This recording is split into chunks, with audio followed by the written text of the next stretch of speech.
This is the inaugural podcast of Geek Fu, a place where we talk about all things geek culture, gaming, video games, tabletop, movies, comic books, and everything in between.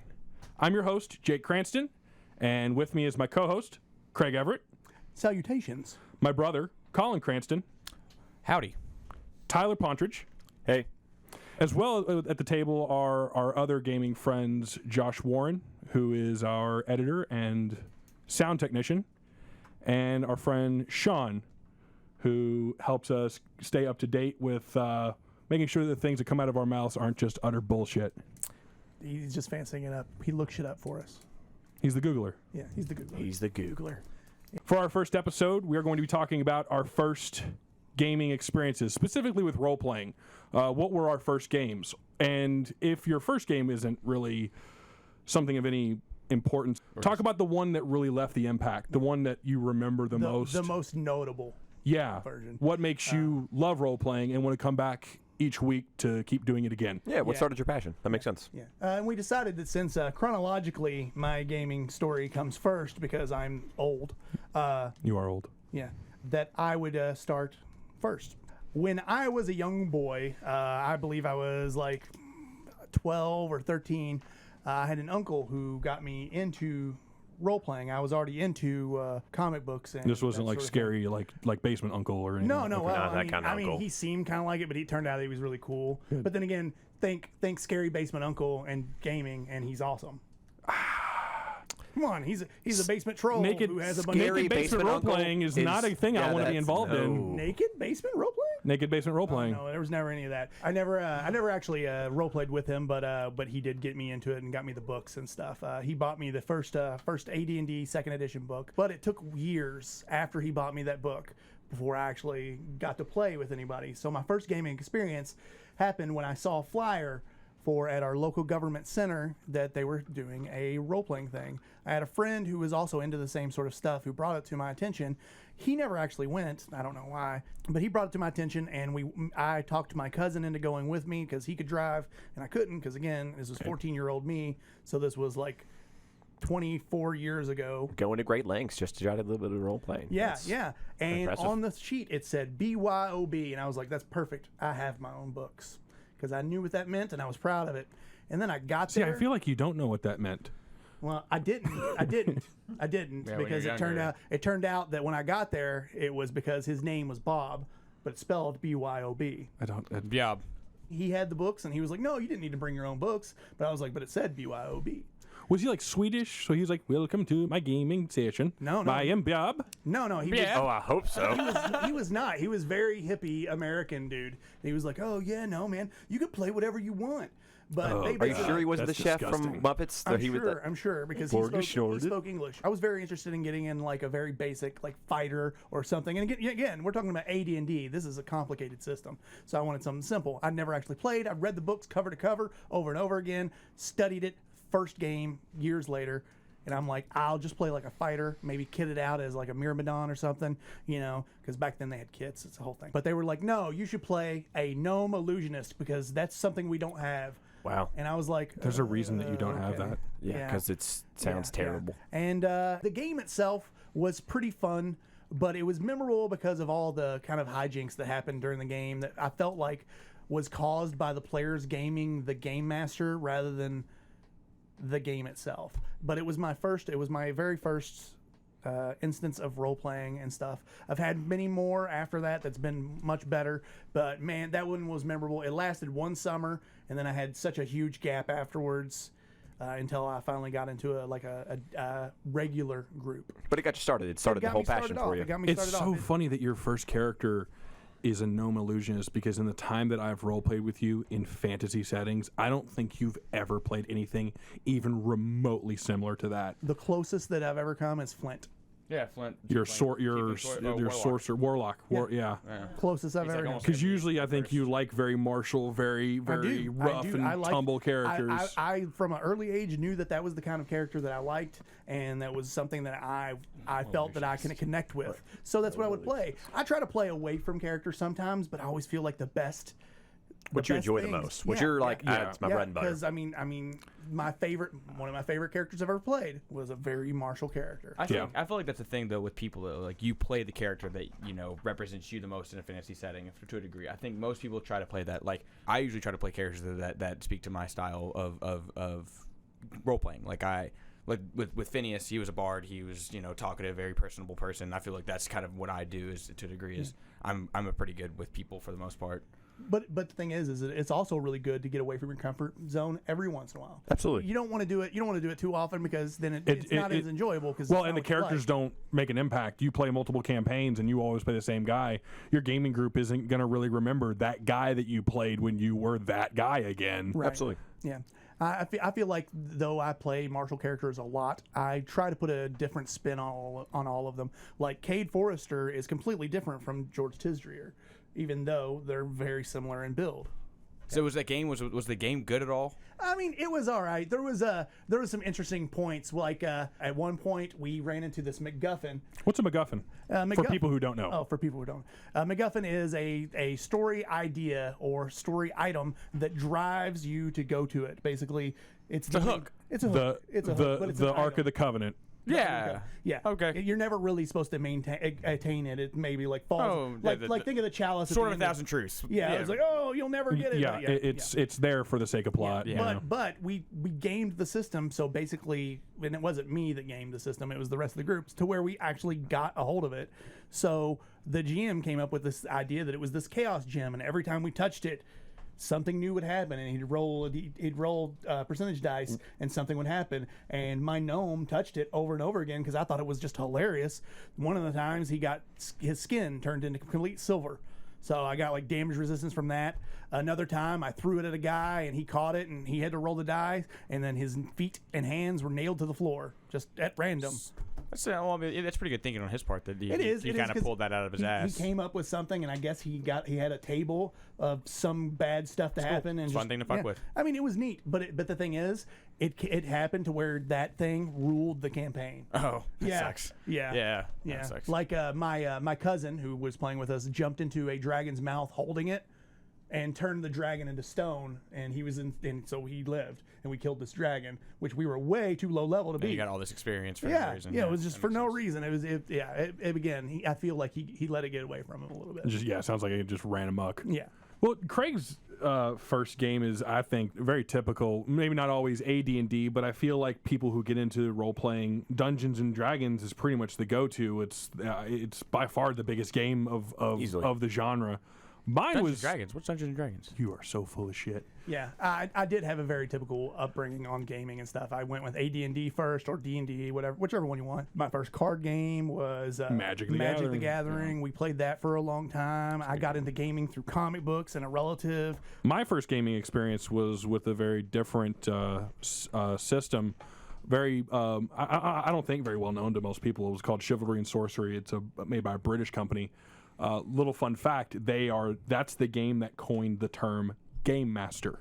Yeah. Before then, it was Dungeon Master or Referee. That's terrible. Well, the problem with Dungeon Master is TSR trademarked it. They trademarked it. Oh, that's dumb. But Game Master was such a pan genre friendly term. But yeah, that was my first game. In my very first game, I played an Elven Archer because it was at the time I was like, elves are the coolest. For like no reason, like when you're a kid, you're just like, I have a bow and arrow and I shoot like goblins and shit. That's very quintessential like fantasy thing, right? Yeah, over the bow, shooting orcs. That's and it happened because we had a computer teacher at my middle school who was showing kids like these things that are like card games, but not like. And at the time, I was like, no, not cards, as in like aces and spades and shit like Yu-Gi-Oh. Yeah, Dune. They were doing. Well, there was like a Yu-Gi-Oh club, there was like a Pokemon club, but there was, and I wasn't really interested in that. The guy who was working at the school, his name was Daryl Weigel. Chivalry and Sorcery was him noticing that there were a few of us who seemed to have the knack for being able to do more than just play the card game, who were interested in the story, and I think that was why I took to it so hard when I did, because I think growing up, I always appreciated playing with certain kinds of toys, like G.I. Joes and Ninja Turtles were really big when I was a kid. But I didn't like to play the way everybody else did. Everybody else kind of liked to play a very chaotic kind of game. This is my turtle. He's the one who's my favorite, and he's always super good, and I always win. That kind of childish mentality, and I never liked that. I recognize that in shows, there are rules. And G.I. Joe doesn't just automatically beat Cobra just because. There's a fight. And when I realized that there was this medium for telling a story in the form of a game and having rules to it, it was basically a way of going, I get to play with toys and prove that is how this shit would go down. Right. And I think that's why I took to it. No cops and robbers. Bang, bang. You missed me. No, I rolled and I got you. Because I appreciated Here's the story. The rules. It was like a secret passion that I don't think I ever really knew that I had until I found out what role-playing was. I had heard of D&D, but until I saw that. As to like the first game itself, what happened in it, I can think of a few things. I do know my passion for like a really good battle mat and drawing a really fun encounter came from that, because one of the first ones we ever did, he had printed off a boat that had like a grid on it, and we were fighting pirates as they were coming onto the boat, and we had it there on the table, and he had these little lead miniatures, and I lost my mind. Many of you don't know that Jake has an extreme passion for artwork. Oh, and that he is our tabletop artist for everything. For everyone's game who's running a game master, you say, Jake, I need a bonfire and a caravan tackled and blah, blah, blah, and he will put it on the board. I love the battle mat sometimes to a fault. Yeah, but it's a thing. Yeah, it's a thing. And I think that was one of the reasons why I got like that. But yeah, Chivalry and Sorcery. What was the main mechanics of Chivalry and Sorcery? Honestly, I've never heard of it. It's a percentage. Your skills existed on a percentage scale. If you know a skill really good, it might be up in like the 70s, 80s, even 90s. And you roll a percentage. All you got to do is get underneath it. And an 100% is a crit. So crits were much more rare. Oh yeah. It was a celebrated kind of event. Percentage games always weird. Always weird to me. I'm the generation of people. I think Tyler is also on this. The D20 was the system, and if it's not in the D20 system, you better have your own dice. And that's really just because you better be on your shit. Savage Worlds is pretty rocking, man. I like Savage Worlds, and I like GURPS. I think they're both interesting ideas. Yeah, I own a copy of Chivalry and Sorcery that I found at Gen Con one year because I had to have a copy of it. I don't think I'd ever want to play that system, because if I'm going to play Dungeon Fantasy, why not play D&D? Why am I going to play D&D or Pathfinder? Yeah. I just find that. In a system where you're not using D20s, you buy these dice set and you're looking at your dice and you're like, man, why am I not using that awesome D12 I have, or that awesome D20 that looks amazing in my dice set? What was your first gaming experience, Colin? My first gaming experience. I had a lot of great first gaming experiences. Daryl Weigel was also a big influence in my life for a long time. We went to the same school, obviously, and stuff like that. And honestly, it really stemmed from Jake doing it. It made me say, well, I want to do it, because, you see your big brother do something, the little brother has to follow in footsteps. Honestly, probably the game that sticks out the most for me was Jake's Forgotten Realm game that we ran in the garage at our old house with your old buddies, and then I got to finally join the big dudes and play in a Forgotten Realms campaign. And I got to play Xavier the Paladin, who was a Paladin of Tyr, I believe. 3rd edition D&D, right? Yeah. I don't even think that was 3.5. Yeah, I think it was. I think it was brand new 3.5. Okay. And we pulled out the 3.5 Forgotten Realms book because you just got it, and we were like, let's play this system. Yeah. It looks awesome. Yeah, it does. And we did it, and we messed around with it, and Brendan made a Derogar death cleric or bad guy cleric and was playing evil guy, and I was a paladin, so instantly how did that possibly work? And it finally came down to the point where something had to happen, and it kind of threw a fit between the group, which, your first experience, not really my first experience, but your first experience with like a big adult game and that happening, and you have to play like an adult, is a bit of a wake-up kind of thing, but it kind of got me saying, like, conflict in story is good to a degree. It's funny that one sticks out a lot for you, because I'm always reminded of that one, because for the longest time, evil campaigns. I was very against the idea of an evil character. I had this very black and white view of what an adventure should be. I have grown since then and understand that you can have evil characters in parties, but if you create a campaign with the intent that people are going to have to work together, there are certain party compositions that do create problems. A paladin tier can't hang out with the evil death cleric. Like, it's not going to work out. It's just not going to work out. It's not going to work out. Yeah. But yeah, I remember one of the big moments in that campaign was we were down in this dungeon. It was right before Brendan and me had to split the party. Was that we were down in this party, and this Minotaur came out of nowhere, and Jake was like, "This guy's a badass. We're going to have to fight these dudes." And I went up to it and I critted him and cut his head off in one hit, and it was like a glorious moment where I was like, well, I'm awesome, and I need to keep playing this game forever. You are a crit master. I know sometimes, that. It's kind of uncanny. Yeah. Well, It's one of the reasons why he liked Otax so much I built him around the crit. was because he critted so often, and it was just And 4th edition, critting on with a barbarian is amazing because you get to keep taking attacks. And I was built around killing a guy and going killing another guy and then going killing another guy and just doing it alpha striking over and over and over and over again and just dominating people. Your alpha strike was I had a charge range. threefold. I had a charge range of like 20 or 30 squares, or something crazy like It that. was a ridiculous amount. Yeah, it was when they brought across out the that entire half board. orc stuff. Yeah, it was awesome. Yeah, but anyways, Xavier was probably my first experience that I thought was worthy enough to remember. Your first like true love, basically, of gaming. You know, there's a party that happens for this group called the Tales of the Iron Coast, which we were the Marshall Zamrel, and it was probably the most influential game for all of us. Definitely for me. It probably set the standard for what we do already here today. We probably wouldn't be here today unless we had that game. Agreed. No, 100%. And that game, we kicked off with that game pretty quick after a couple, mess around sessions, and the Tales of the Iron Coast came around, and I made Phineas Green the Bard, and then history was made. Yeah, history was made. Yeah, Jake, because of that game, Jake entered Iron GM, and we did a lot of the things like that. I never we'll talk about felt the Iron GM layer. I never felt that it was because I crafted a masterful campaign. I feel like we just caught lightning in a bottle. You know what? Whatever. There's some moments. I would say Prison Break was amazing. That was a super fun episode. The Mechanical Giant, super fun, as well as George's gaining the dragon. Yeah. When we were on Stormwatch Isle, and I fought the guy with the dragon sword. Yeah. And I burned my hands in the acid. But it was super awesome. What our listeners need to understand, though, is that this was the longest 4th edition game we ever had. Easily. And it was you know what? It's funny. We talk about 4th edition a lot, and it's always, I think for me and you, we have a love-hate relationship with 4th. I absolutely do. But I feel like the gaming community doesn't like it at all. Most people But I know we recognize that we loved the mechanic of the game. Mm-hmm. Like, outside of how it kind of put some fluff to the wayside, we got into the gears of that system, and you guys made a party that was so fucking efficient that I would be like, okay, a hard encounter should be 5 levels above their level. That is a epic encounter that is campaign ending for some parties. But no, I would be like, here's a solo. Here's an iron golem that's 5 times or 5 levels higher. But Phineas was a solo killer. Oh my God. We could all be like, go to lunch, and Phineas was like, I got this, guys. Seriously, Take 5. It was ridiculous. He could do the Phineas daily double, where it was 2 daily spells that he would do that would heal the entire party and hurt everybody else. And every time we hurt that guy, it would heal us. I could make it to where nobody could touch anybody but me. And then when they try to touch me, just couldn't do it. Yeah, they couldn't hit George at all. Ridiculous. Yeah. Or you push him away.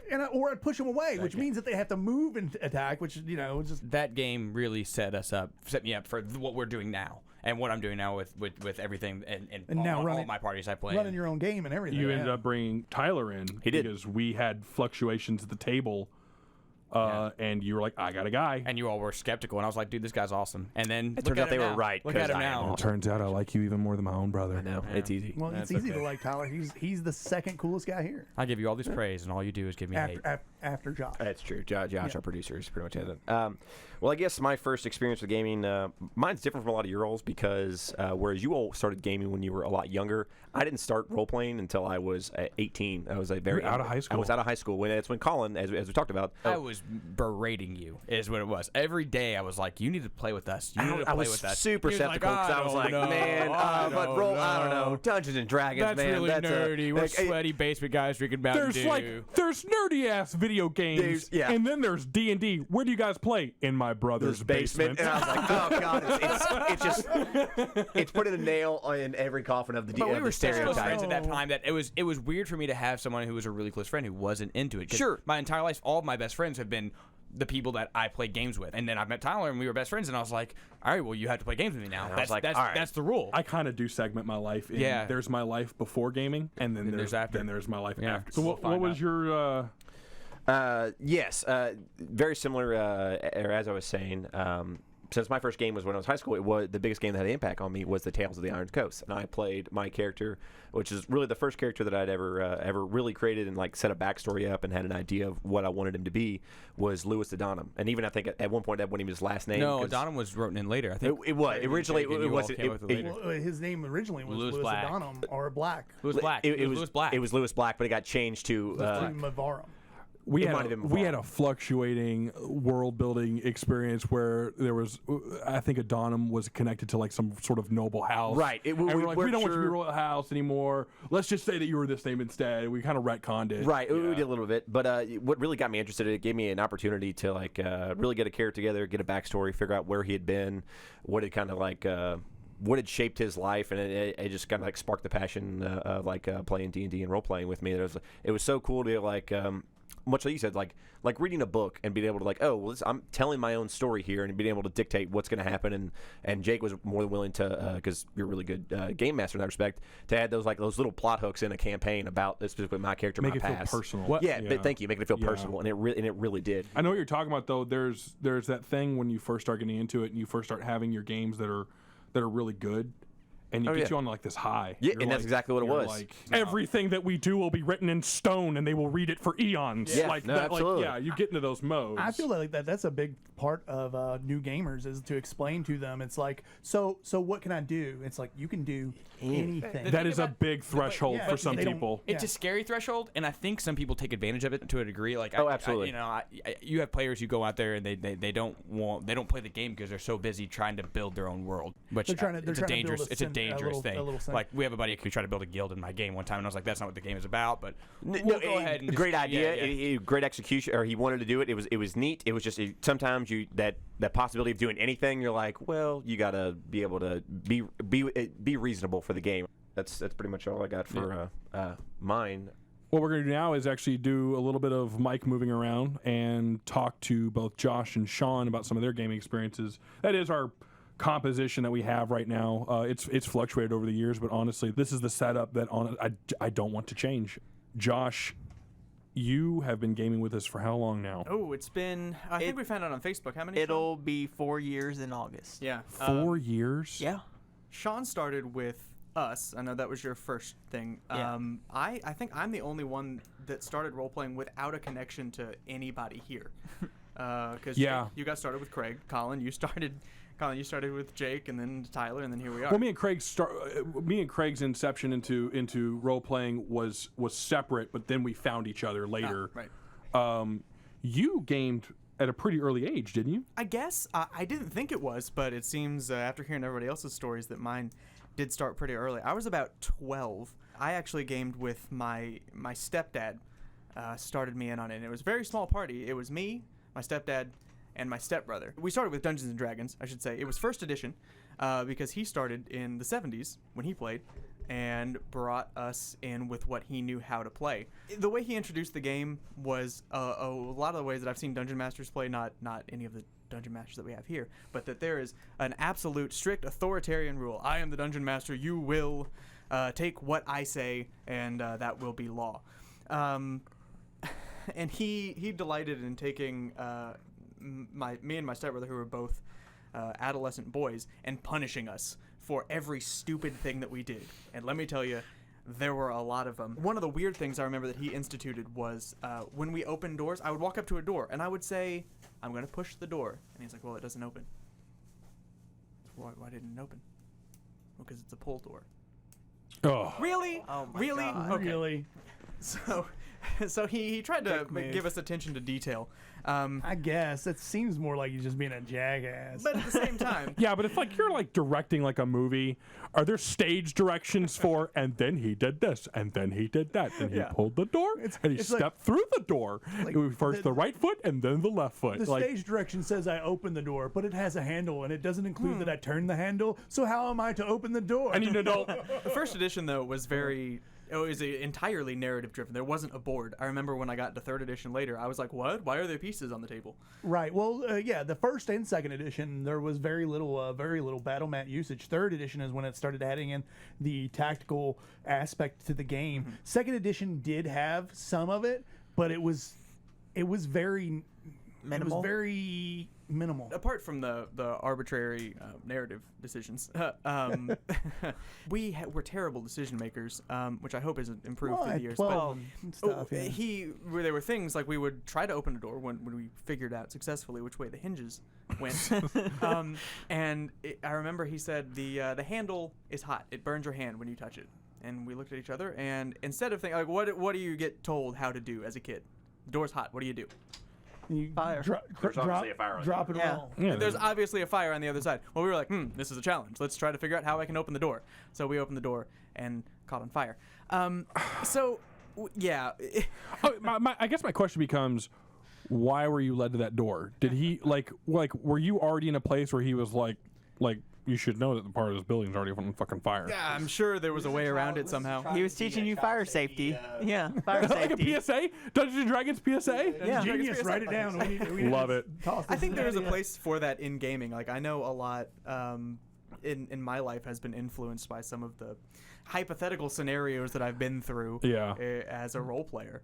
Well, there was definitely some of that because part of when we first started gaming, it was a school event. It was at school. So they would drop little things of like let's make sure that like what we're doing is always not fucking terrorism or just complete barbaric savagery. Or satanic because you went to Catholic school. Yeah. Well, the thing is, I always wondered, was he gonna like change any of the religion stuff? But he didn't. Like it was all super polytheistic, pagan, crazy D&D It's a stuff. different world too, so who cares? Yeah, I know. I had really always just been drawn to D&D because of the setting, the fantasy world. Yeah. I didn't know there were other kinds of role-playing games that you could play. But the thing that really kept me into role-playing and keep doing it was seeing the way that he DM'd us and seeing that and thinking, I want to do that to somebody else. So Think of the power. exactly. So the very next thing that I did was started writing my own games. I didn't have anybody else who played, but I wrote, and I have graph paper books full of maps and dungeons and things and stories that I never played because I didn't have any friends. Yeah. Yeah. Yeah. That So was a major part of my early life was just drawing maps and coming up with names of stuff that I came up with when I was like 12 or 13.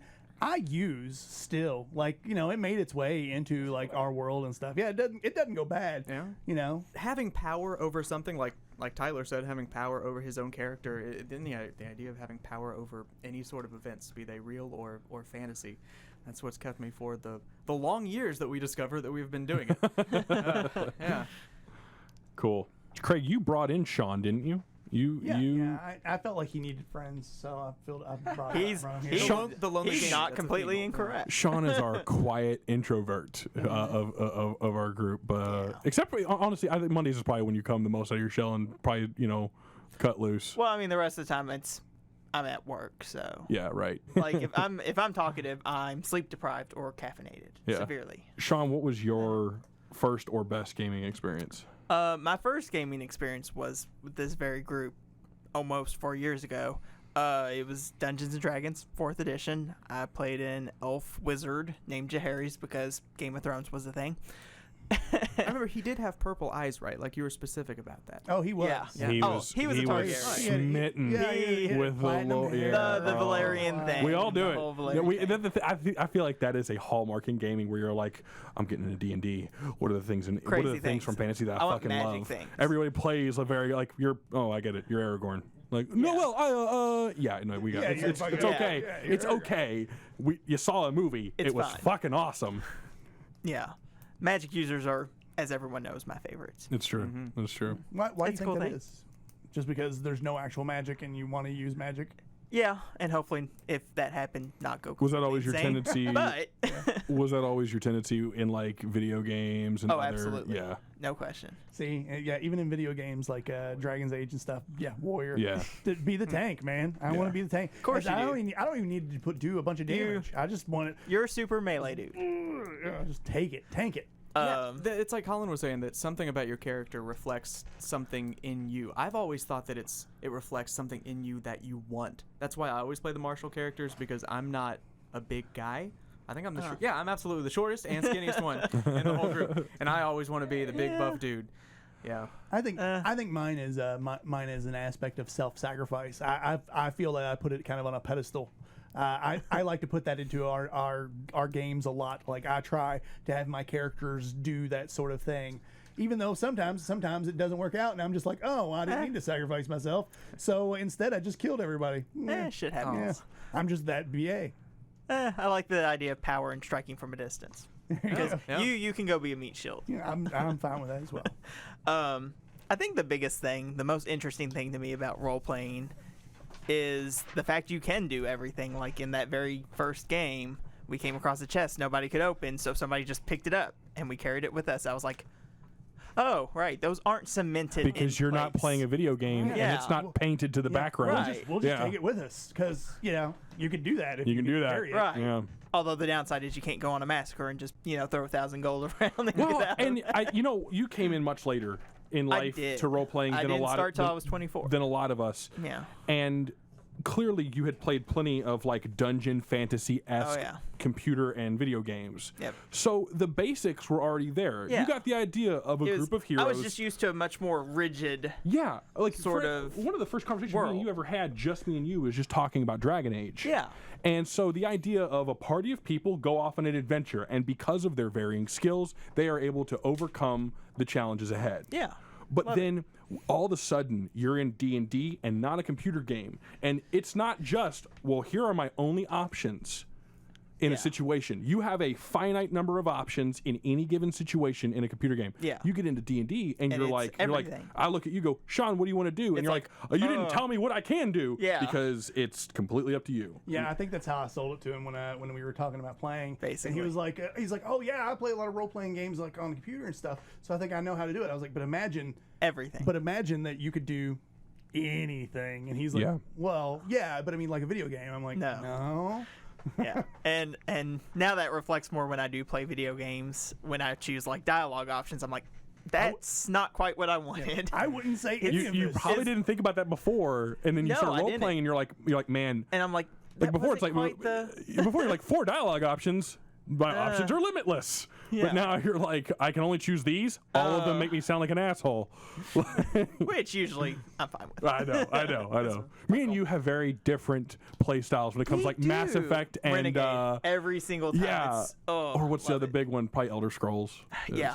Yeah. Always break into every house, take everything. Here's the thing, everything You is mine. GTA your Elder Scrolls games. Yeah. Oh yeah. Especially playing on computer when you turn on console mode, You both play Yeah, games. and you can get spells that no one should have. You both play games as if it's like, okay, this is the person that I want to be. And Yes. you're like, I want to be wicked and evil. And he's I'm like, kinda I want to evil. be good. And I play games as if, what if that was me?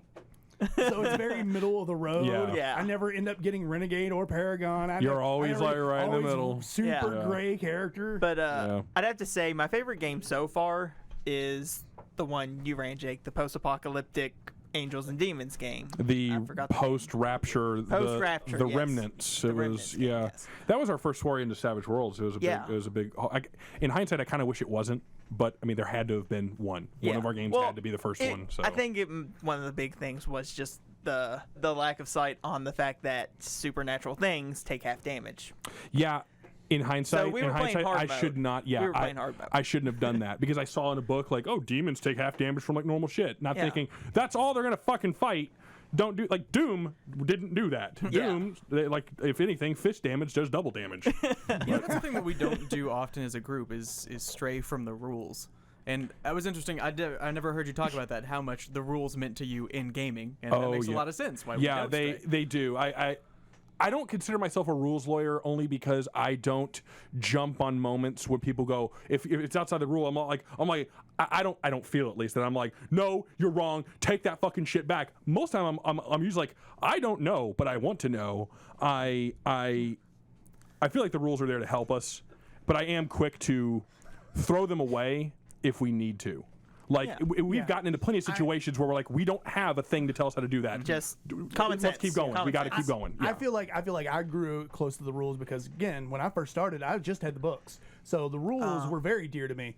because that's all I knew of the game. And when I finally started playing with people and they were just tossing the rules out, I was like, but no, those are my friends. And for the longest time I was the one who wanted to play the most crunchy game, to where I was like, the rules matter the most. But then I don't know, in the past couple, maybe last 10 years or so, I've slowly started to build where I like a more flexible narrative game, where system. it's like, I want rules and I want them to be crunchy and I want them to be consistent. I think we bet That's that. the main thing. But I also don't want them to get in the way of a good story. So if you think something cool is going to happen, if somebody has a good idea, you don't need to roll for it all the time. You just don't need to. More as very rigid guidelines. Yeah. I wanted to mention one thing. We are at an interesting threshold for Sean, at least, because right now I know we're talking about our first gaming experience.